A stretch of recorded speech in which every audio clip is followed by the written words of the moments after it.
உனக்கு எவ்வளவு தைரியமும் ரவுடித்தனமும் இருந்தா வயசுக்கு வந்த என் பொண்ணு ரம்யாவை ஒரு ஓட்டல் அறை ராத்திரி பூரா தங்க வச்சிருப்ப. உன்ன மாதிரி அயோக்கியனை நான் பார்த்ததே இல்லை. உன்னை நம்பி என் வீட்டுல குடித்தனம் வச்சது என்னோட தப்பு. இந்த விஷயம் வெளியில தெரிஞ்சா எவ்வளவு அவமானம். இனிமே இவளை வேற யாரு கட்டிக்குவான்? என் தலையில கள்ள தூக்கி போட்டுட்டே. ஏதோ உங்க அப்பா அம்மா எல்லாரும் வெளியூர்ல இருக்காங்கன்னு சொன்னதால நல்ல குடும்பத்து பையன்னு நினைச்சு உனக்கு வீட்டை வாடகைக்கு விட்டேன் பாரு. என் புத்திய செருப்பாலேயே அடிச்சுக்கணும் என்று கத்தினார் விஸ்வநாதன். அவரையே பார்த்து கொண்டிருந்தான் மனோ.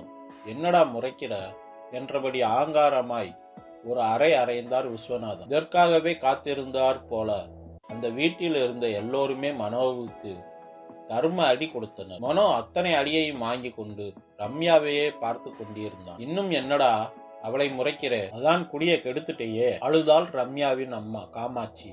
ஆளாளுக்கு அவனை சொல்லத்தகாத வார்த்தைகளால் குதறி எடுத்தனர். ரம்யா அழுதாள். நான் உன்னை நம்பி மோசம் போயிட்டேனே படுபாபி, என் வாழ்க்கையை சீரழிச்சிட்டேயே என்றாள். மனோ முதல் முறையாக வாய் திறந்து, ரம்யா இப்போ சொன்ன அதே வார்த்தையை இன்னொரு தடவை சொல்லு என்றான். எத்தனை தடவை வேணும்னாலும் சொல்லுவேன் என்றாள் ரம்யா ஆங்காரத்துடன். சொல்லுவ இப்ப என்ன வேணும்னாலும் சொல்லுவ. முதல் தடவையா நீயா வந்து என்னை காதலிக்கிறதா சொன்னையே, அப்போ நான் என்ன சொன்னேன் நினைவிற்கா? வேணாம் ரம்யா, நீ ஏதோ இன்பேஸ்பேஷன்ல அவசர முடிவு எடுக்கிறேன். உங்க அப்பாவும் அம்மாவும் உன்னை திட்டுறாங்கன்னா அது உன்னோட நல்லதுக்குத்தான். அவங்களுக்கு இல்லாத அக்கறை வேற எந்த வெளி மனுஷனுக்கும் இருக்கவே முடியாது. அதனால இனிமே காதல் கத்திரிக்காய் அது இதுன்னு உளராம காலேஜ் படிப்பை முடிக்கிற வழியை பாருன்னு சொன்னேனே, கேட்டையா? சரி, அதுக்கப்புறமும் நீ இத்தனை நாளா உன்னை பெத்து வளர்த்த உங்க அப்பா அம்மா மேல கூட நம்பிக்கை இல்லாம என்னோட சுயரூபம் என்ன, நான் யாரு, எங்க குடும்ப பின்னணி என்னன்னு கூட தெரியாம, நான் நல்லவனா கெட்டவனான்னு கூட தெரியாம முன்ன பின்ன யோசிக்காம என்னை நம்பி ஹோட்டலுக்கு வந்து தங்கினையே, அன்னைக்கு தெரியலையா என்னை மாதிரி ஆளுங்களை நம்ப கூடாதுன்னு? நீ கொடுத்த தைரியத்துல தானே உன்னை ஹோட்டலுக்கு நான் அழைச்சிட்டு போனேன். நானா உன்னை வலுக்கட்டாயமா ஹோட்டலுக்கு கூட்டிட்டு போனேன்? உன் மனசுல சபலம் இருந்ததால் தானே நீயும் வந்த. ஏதோ நான் உன்னை கெடுத்துட்ட மாதிரி பேசுறியே. இப்போ நான் சொல்றேன், நீதான் உன்னை மாதிரி பொண்ணுங்க தான் என்ன மாதிரி பசங்களுக்கு தைரியம் கொடுத்து எங்களையும் கெடுத்து நீங்களும் கெட்டு போறீங்க. அப்புறம் எல்லா பழியையும் எங்க மேல போட்டு வர வேண்டியது. பெரியவங்க சொல்லுவாங்க, ஊசி இடம் கொடுக்காம நூல் நுழைய முடியாதுன்னு. இப்போ என்னை மட்டும் குத்தம் சொல்ற என்றான். காமாட்சி அம்மா, உங்க புருஷன் வெளியூருக்கு ஏதோ ஒரு வேலையா போனாரு, சரி. அன்னைக்கு உங்க பொண்ணு காலேஜ்ல ஒரு டூர் போக போறோம், அதனால இன்னைக்கு போயிட்டு நாளைக்கு வந்துருவோம்னு சொன்னாலே உங்க புருஷன் கிட்ட சொன்னீங்களா? சரி, காலேஜ்லயாவது விசாரிச்சீங்களா? அது சரி.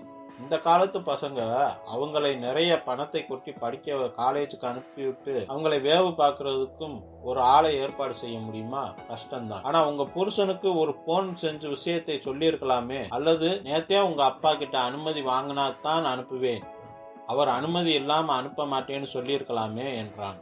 அவனை மேலும் பேச விடாமல் எல்லோரும் அவன் மேல் பாய்ந்தனர். அடிக்க மனோ என்கிற மனோகர் உரத்த குரலில், யாராவது இனிமே என்கிட்ட நெருங்கினா எல்லோரையும் நான் அடிப்பேன் என்றார்.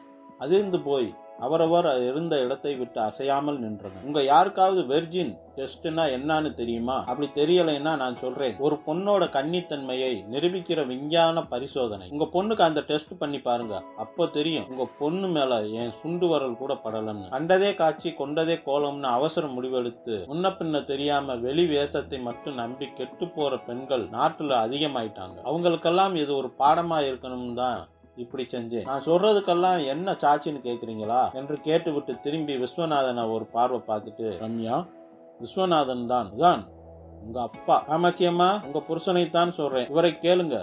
இத்தனை நேரமா என்கிட்ட செஞ்சு கொடுத்த சத்தியத்துக்காக உங்களோட சேர்ந்து மனசுல ரத்தம் அடிஞ்சாலும் வெளியில அதை காட்டிக்காம உங்கள ஒருத்தரா நின்னு என்னை அடிச்சாரே இந்த நல்ல மனுஷன் விஸ்வநாதன், இவரை கேளுங்க, உண்மையை சொல்லுவார். என்னோட எல்லா திட்டத்துக்கும் ஒத்து வந்து என்னோட ஒருத்தரா நின்னு இந்த திட்டத்தை வெற்றிகரமா முடிச்சு கொடுத்தாரே அவர்தான் இனிமே பேசணும் என்றான். மனோகர், உண்மையிலே ஆக்ரோஷமா உன்னை அடிச்சிட்டேன், அப்போதான் இவங்க நம்புவாங்கன்னு வலிக்குதா என்றார் விஸ்வநாதன் அறிவாக தடவி கொடுத்தபடி. இல்ல சார், இப்ப கூட நான் பண்ணினது தப்புன்னு உங்க காலை பிடிச்சு கதறாம அப்படியே குத்துக்கல்லு மாதிரி நிக்கிறாளே உங்க பொண்ணு ரம்யா, அதுதான் சார் மனசு வலிக்குது என்றார் மனோகர். அதை பிடிச்சிருந்தா சர்ப்ரைஸ்